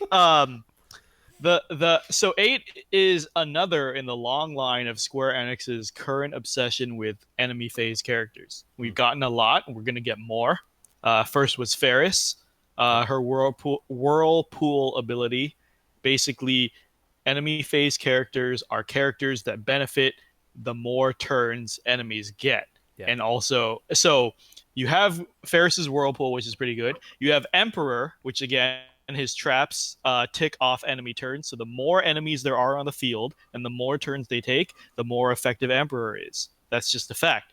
8 is another capitalization on that by being a counter character. The more turns the enemies get, the faster they are, the more they try to hit 8, the more effective he is. The trade-off is that on player phase, which is the turns you control, he's not the best character. 8, it has very, very decent potencies. Let's put that out there right now. He has huge buffs because he needs like the huge 80+% attack buffs and stuff to hit that hard.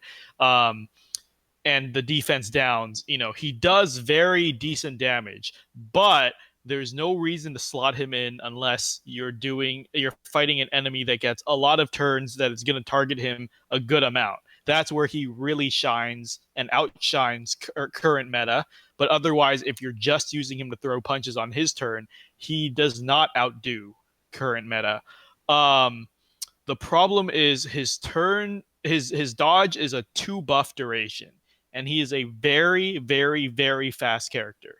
Not only does he have low action delays and high speed passives and the maximum speed base you can have, which means that in his 2 turns, that means he could EX and potentially spend up all his 2 turns before the enemy goes if you're fighting a slow enemy like, say, Entropy 4, where he can dance circles around the enemies, which means he cannot take advantage of his evasion buff at all.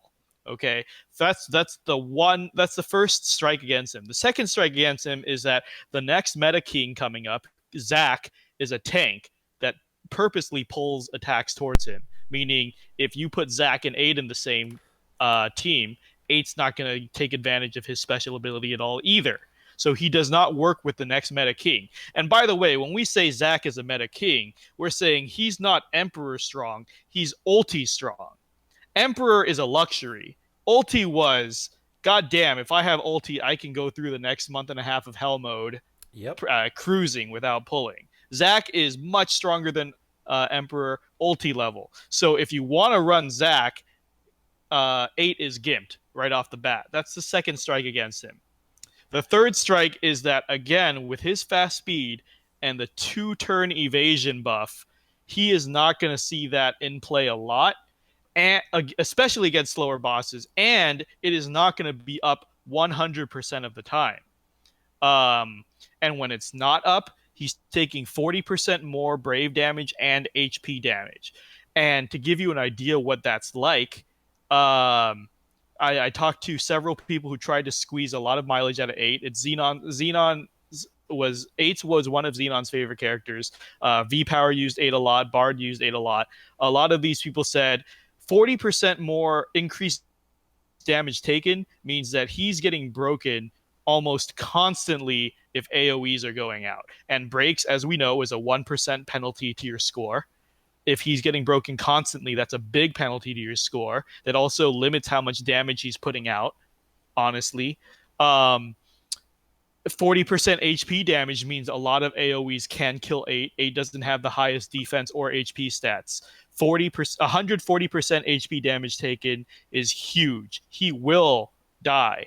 He is a liability if his evasion is not up. And without a buff extender, his evasion will not be up all the time. I see a lot of misinformation floating around on the Reddit and Discord this last couple of days saying, oh, 8 can keep his evasion up 100%. He just needs an EX. Then, of course, you do his rotation because you need a Brave plus a broken target to get his HP plus, and then boom, you can EX again. No. That's a normal recast on a very fast character. It takes 2 to 3 abilities per EX recast. And he has 12 abilities total. So either you're burning all of his abilities so he does not have the longevity for a chaos fight to keep that evasion up 100% of the time, or the fact of life is not going to be up 100% of the time. He is 100% a liability, just as Gao will be as we reach that in a couple of weeks. So counter character. Sorry? Yeah, I was just going to say, if you want to use him, you have to be very careful about timing when he gets that buff and how long it's going to be up. Another way you can mess with that is bringing him to fights that will target the highest or the lowest HP character. And so that's one way you can get around the tank issue. But again, that takes a lot of, as Infamous Element is saying, 8 requires you to have a brain and use him properly. It takes a lot of thought and a lot of insight and a lot of understanding of the individual boss mechanics. So to go into a fight blind, you probably will struggle. If you understand the boss mechanics, like in an entropy fight, and you spend a lot of time with it, you're going to be able to do. Yeah, so you're going to be able to use 8 without much of a problem. But I, as I said earlier, he does have a lot of limitations in my mind, and you still need, regardless of how you want to use him, you still need the good team around him and quite a limited roster of characters to really pair up with him. So yes, to capitalize on what Mark was saying, there are fights with predictable AI. We have a couple right now. Kreese, I think Kreese listed one before the fight, but I know Brothers for sure is very easy. Once Brothers does their huge AoE, they 100% always target the character with the lowest HP. If you manipulate HP passives like Levy HP passive and take off all the HP passives, you can 100% have them target 8 every time. Time your EX to it and capitalize on it. And I think someone in our private channel said there was another fight that always targeted the maximum HP. Either way, once you know the AI, you can make a lot of use out of 8. The problem is you need to really know the AI. So when we recommend characters, we're talking about new players and how universal they are in their usage. If you know the AI that well, usually you've already done the fight a ton and you're trying. So I think I told Ink or somebody else in the Tomberry troop, 8 is not a frontliner character. Frontliners are Warrior of Light, Ultimecia, Emperor. Like any fight, I'm going to bring them as a default. And they're probably going to do amazing, right? But 8 is not one of those characters. 8, as Ink wanted me to put this in the podcast, I will honor his request. He says that I make a lot of comparison to MMO mechanics.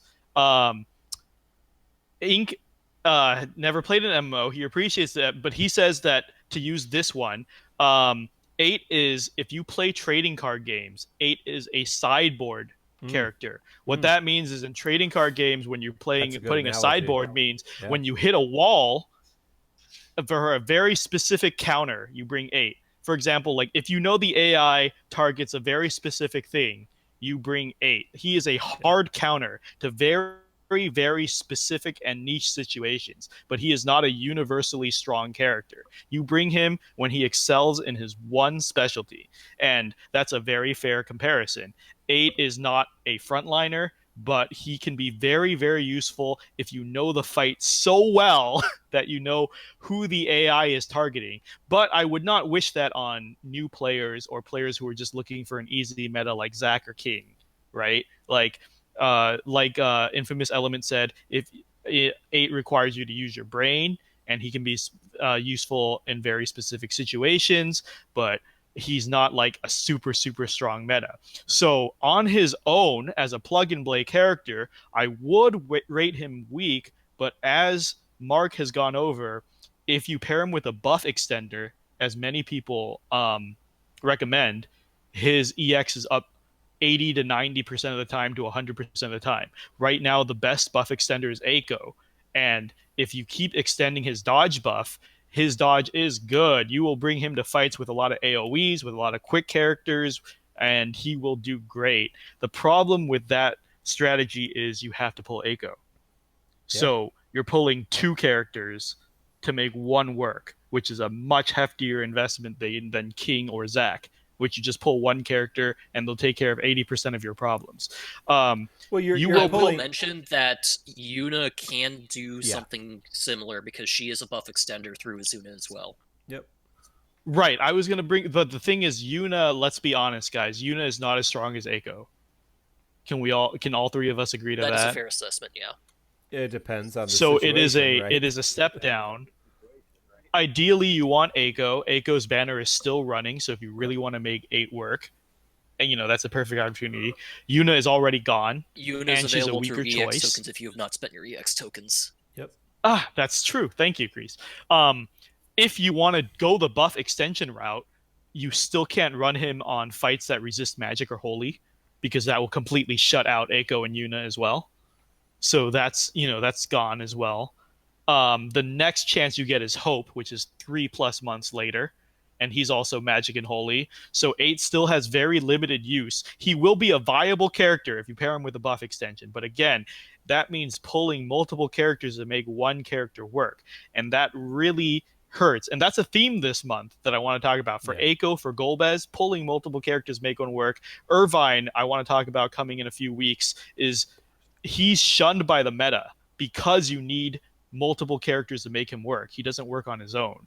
So the question is, how much of an investment do you want to make the meta work? Do you want to pull 2 to 3 characters to make this team carry you for a month and a half to 2 months?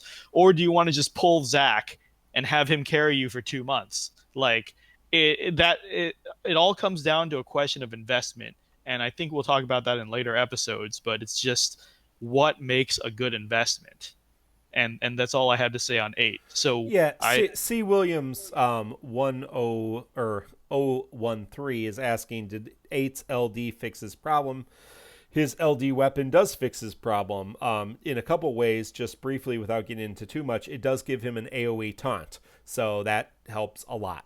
And he now is able to solo content in the most difficult content in that era. Can't really solo content right now in GL.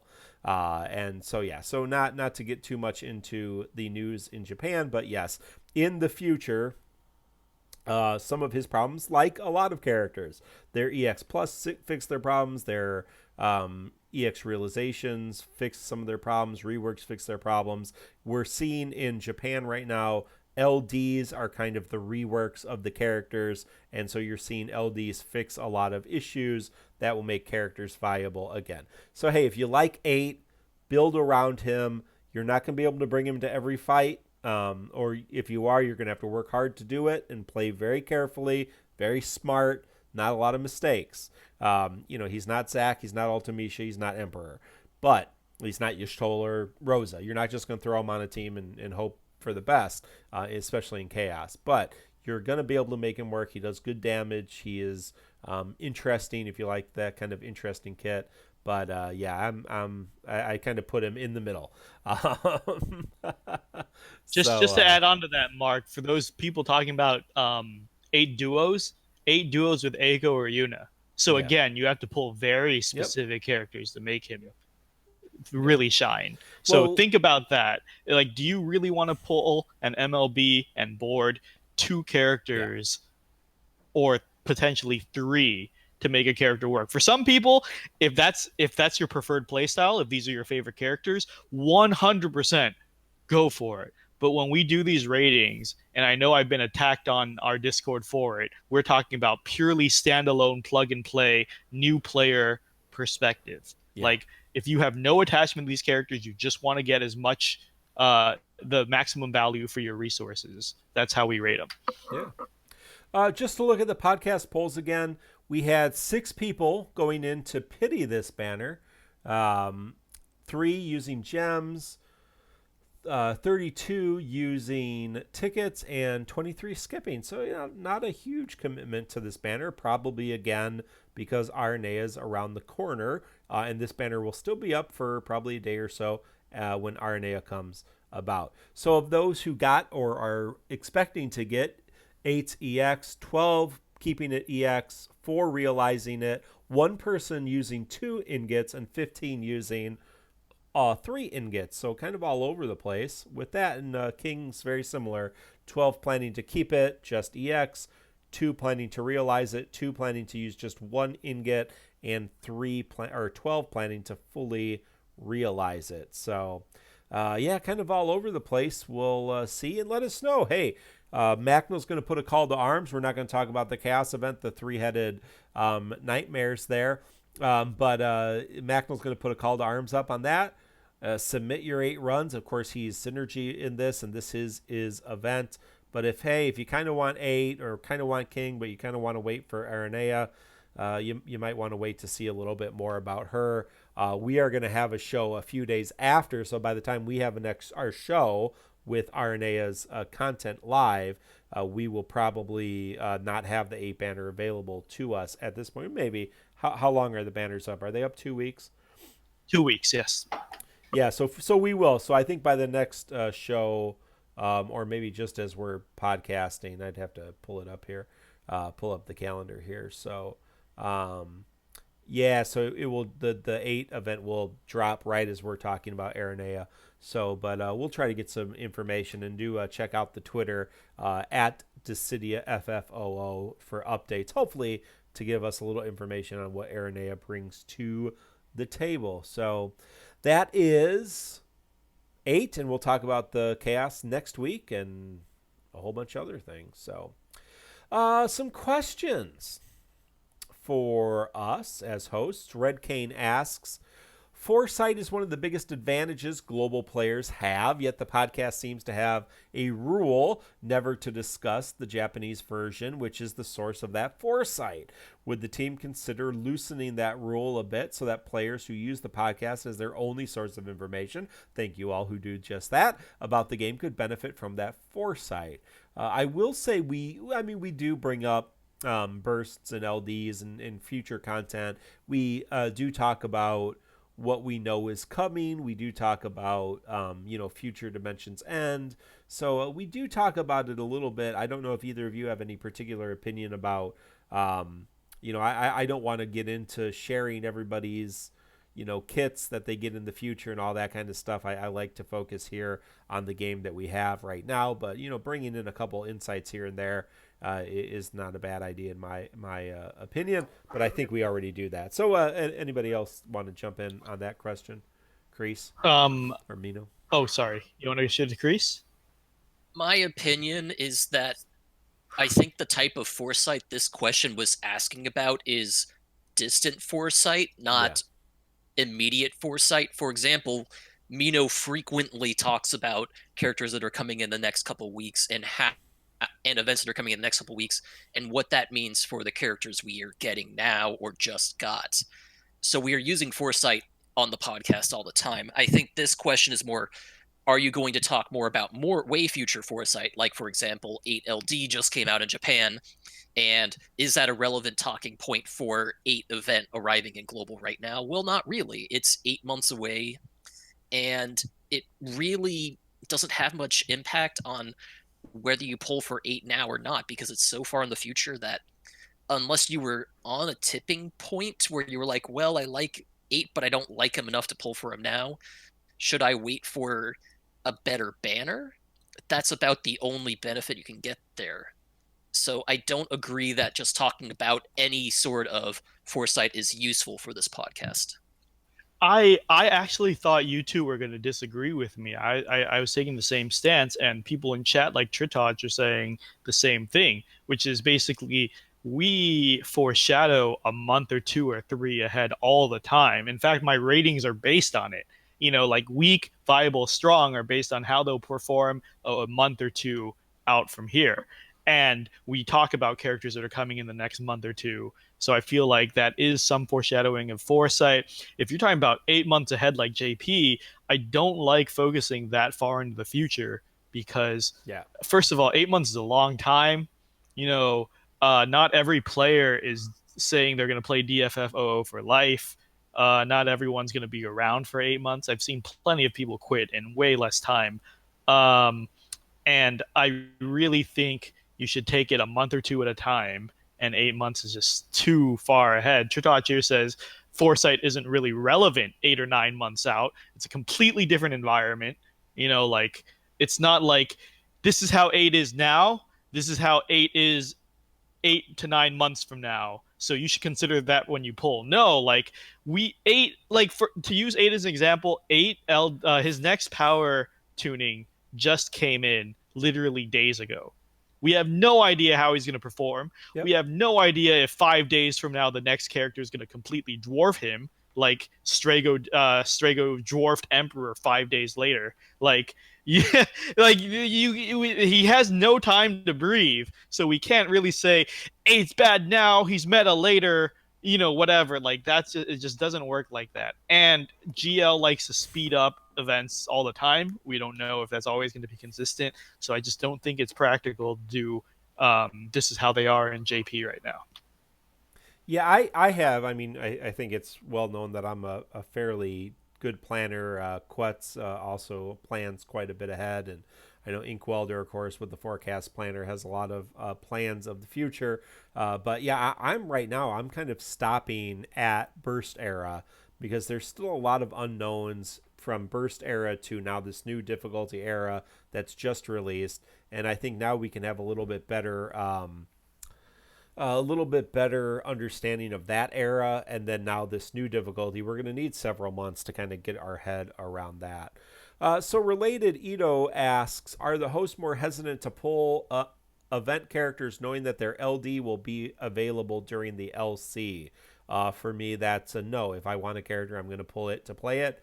Now, if there's a character like 8 that I'm not real thrilled about and their LD comes back and they're amazing, yeah, then great.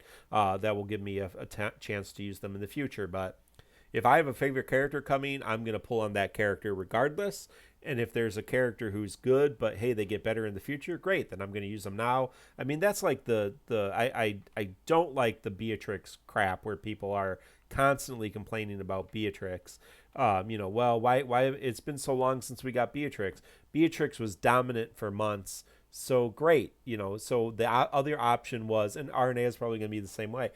The other option was for Beatrix to not exist and for us not to have her at all. So I would have much rather had to play that character, like that character, for several months, and now I'm going to get to use her again later. I like that much better. So I don't know if anybody else has any follow-up on that. Chris, do you have anything I'm to say? in agreement with Mark.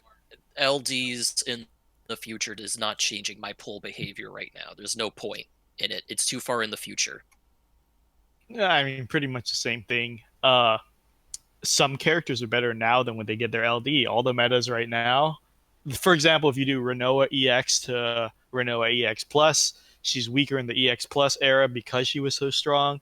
Same with Ulti and Emperor now. Like, this is their time to shine. They're not going to be as strong as they come back. Why factor in the LD? Focus on the now. And you don't know the context of when their LD drops. Right. K9 Word asks, how does one become an elite content creator? That's not the word he used, but that's what I'm going to say. Such as yourself. Thank you very much. We are elite content creators. I'm at the point where I can do Cosmos and clear some chaos, but still having issues. Well, you got to put in the hours every day, get good, and not suck. So work on that. No, I think really, I think the best thing to do is just play the Cosmos or the Chaos fights a lot. And the more experience you have with how those fights work, and the more experience you have with how kind of Cosmos or Chaos is in general, yeah, I mean, I think it becomes easier over time. Now, you still need to understand how we've talked about how to create a team that works together, how to have a team that works against the actual mechanics of the boss. I see a lot of people on Facebook. I'm not talking about K9 Word. I'm just talking about people in general. A lot of people on Facebook saying, "Oh, hey, I got this team. Now can I do everything?" Well, in this game, you need more than 3 characters to be able to play the game. There, you can probably get through doing Cosmos with a handful of characters, but each battle takes a particular team. Even if you have the meta characters, we just saw, yeah, Emperor and Ultimecia aren't going to be great against magic resistance or uh, um, really magic resistant enemies. So how do you deal with that? Or they're not ideal against single target foes. So we just had these battles where Emperor and Ultimecia, 2 of the most meta characters right now, are basically nerfed. Now, Y'shtola and Rosa can get around that because they're supports, but the damage dealers need to be... Yeah, Triac say it's best. The best way to get good is to stay off Facebook. Yeah, I agree with that. But I think I just think attempting. I think a lot of people who have gotten to the point where they're good with Cosmos, but they're struggling with Chaos. Some of them I know just from experience are just afraid to try the fights. And I think the more you try the fight and you struggle with it, you get maybe a little bit more sense of how it works. And just watch people play it. We got great people. Jin Lee's great. They Novus is great. Strafe, Arrow. I mean, we got some great people who are sharing stuff on YouTube, all their runs, and just watch and kind of see how they're playing, how they're managing their skills, their HP plus, Brave plus, how kind of the EX mechanics work. I think it's a learning curve that if you kind of spend some time studying, depending on your everybody's at their own level with how well they can manage that. But I really do think that if you spend the time, look at the fights, go check out the fights. If you haven't even done Entropy, hate saying, haven't even tried doing most of DE Entropy, right? Because it does take some time. You don't have to do it. But if you want to start it, if you're kind of just overwhelmed with it, I don't think I don't think I can do it. Or it's just, if it's just too much time, then don't do it and don't worry about it. Enjoy the game at your own pace. But if you want to do it and you're kind of afraid to tackle it, just, kind of see some videos that have people that you have and see how they tackle the fight. And just go at it. And kind of follow along and see, okay, so what did I do versus what did they do, and what do their characters look like? What do their characters' arts look like? That's number one problem I see on Facebook. People who are struggling with Chaos don't have summon boards for all their characters, don't have the characters fully purple like DPS characters, don't have good arts for the characters. And so that can make a huge difference, especially summon boards. You got to have summon boards for the characters you bring into Chaos, I believe. So, yeah. Anybody else want to? We talk about tips all the time for getting good, but anybody want to throw in something else? Chris, do you have a strong opinion on this one? Nope, I'm a scrub. Oh, okay. Well, I just wanted to say that I think people are going to be mad when I say this, but if you pull for the top meta kings and queens, like we say, Ulti, Zac, Renoa, blah, blah, blah, it will give you wiggle room to learn the game. Yeah, right. I think.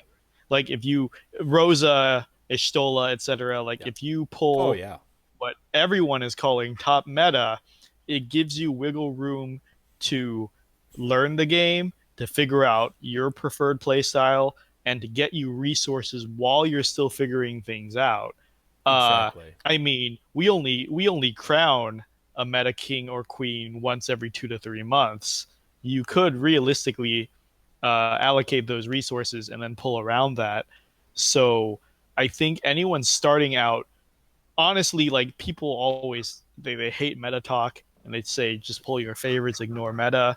But honestly, like from a pure difficulty standpoint, I think if you have one or two tent poles to build around, it really lets you take your time to figure the game out. And ultimately, it is figuring the game out. But buy yourself some time, honestly. Well, and if you want to, if you want to play your favorites, right, it's going to be more difficult. You take a player like Early that, doesn't want to pull any of the bad guys, any of the villains who are often meta, often very powerful DPS, who's not a big fan of pulling meta in general, although it does have some meta characters, but, does want to build around her favorites and use her favorites. She has an incredible skill level to be able to do that, and commitment and understanding of those characters to do that, right? But if you really are struggling and you can't do that, you need to have a few of your meta characters, and then if you want to use the characters that are kind of favorites, you got to find out how to build around them, and work with other people. Come on the Discord and share some things. So, yeah.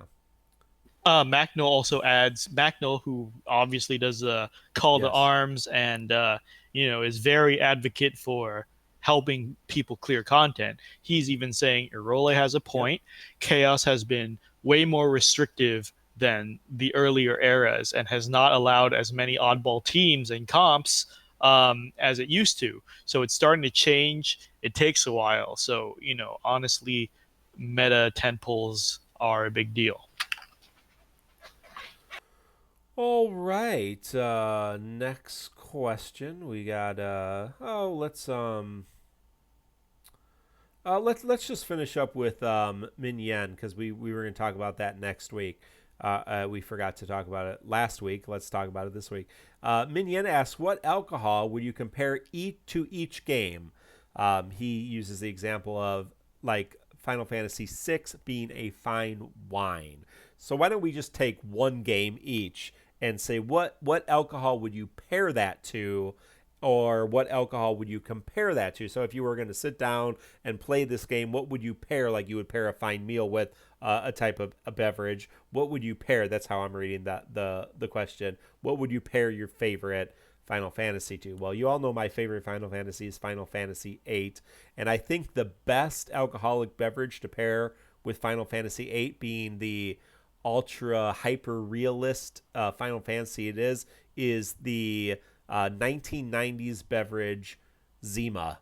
Anybody ever had Zima, or am I way too old compared to all of you? Do they still make Zima? I was going to say it's absinthe because it makes sense at the beginning, but just goes off the rails. Well, yeah, if you start the game with absinthe, it's going to be way. Yeah, there is a green fairy in there at some point. Oh, Zima. Yeah, absinthe. We'd all have a good time if we were drinking absinthe and playing Final Fantasy 18. Yeah. So what do you guys think? Do you have an answer for that? So we can wrap up things. Chris, go ahead. I think Final Fantasy V would work well with a tequila. Oh, that's pretty good. I was going to say that just because it's really just this ridiculous romp, and tequila is what you drink when you're just going on a ridiculous romp. Amen. Oh, I hate you, Chris, because that is so perfect. Okay. Oh, did you have anything else to elaborate on that? Nope, that was it. Okay. I was going to cheat. Obviously, FF6 was my favorite, so I was also going to compare it to Fine Wine 2. Minion already did that. I had a bunch of answers. I was unprepared for this, so I'm just going to cheat and just say that FF14 is like this current off-brand whiskey I'm drinking. I had 9-banded small batch whiskey. I have no idea what it was. It was on sale. It's very cheap. I'm drinking it. I always swear I'm going to regret this later, and I'm going to swear off alcohol like I always do. What a regret, but I keep coming back. That's FF14. It's terrible. I don't know why I keep going back. I always regret it. And I bring that up because I was talking about going back soon. Fuck. But yeah, FF14's awful, guys. Don't play it. Unless your name's Mino Spellgood, and it's apparently the greatest game ever. No, stop. Then why do you keep playing it? Keep playing it. I don't know. And we all know Type 0 is Miller High Life. It is the champagne and beers, and Type 0 is the cheap imitation of Final Fantasy. So let's talk about what's... trying to get all our Type 0 hate emails. You can send those to MinoSpellGood at thecrystalchronicles.com. Looking ahead. Wait, real quick. Night is dark and full of terrors makes a great cost. It is a great point. It is sunk cost. FF14 and cheap whiskey. I already paid $13 a And month. DFFOO. Yeah, $13 a month. Just the sub for FF14 and for this shitty ass whiskey. I can't let it go to waste. It's sunk cost. I'm this deep in. I gotta see it to the end. Yeah, but go ahead, Mark. Final Fantasy 13 pairs well with methamphetamines. So if you were looking for what would pair well with that, you can let's end that conversation. So looking ahead, on the 11th we get Act 2 Chapter 7, Respite's Authority. And during that event, of course, we get Zack's EX realization, and Zack becomes the meta tank he's always destined to be. And we get Ignis from Final Fantasy 15, which, of course, Final Fantasy 15 pairs well with a keg of cheap beer. Yeah, so that's what you would bring on that road trip.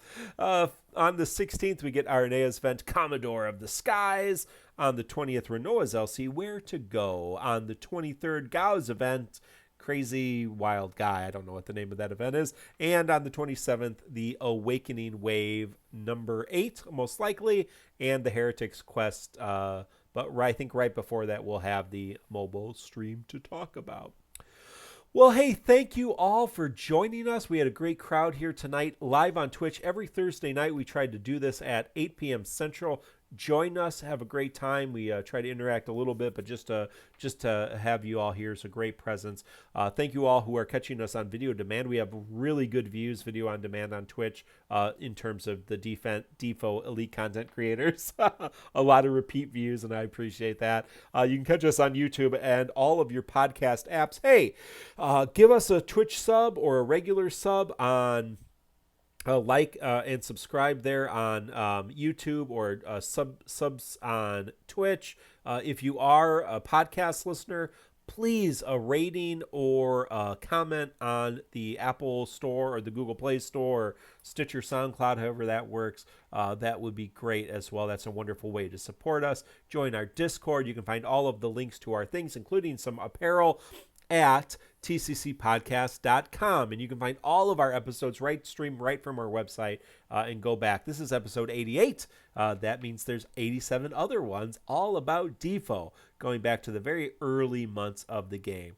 Again, check out Tom Berry's infographics. They are really good. Our friend Inkwelder Dreamy, Teleute and Vane Novus do a great job there. Macnol's Call to Arms, MACNOL. We thank all of our friends, Strafe and Jin and J.A, Shara, Arrow, who am I forgetting in that group? Quetz, of course. Thank you all of our team there on Twitch and all those who are working. Tonberry Troop.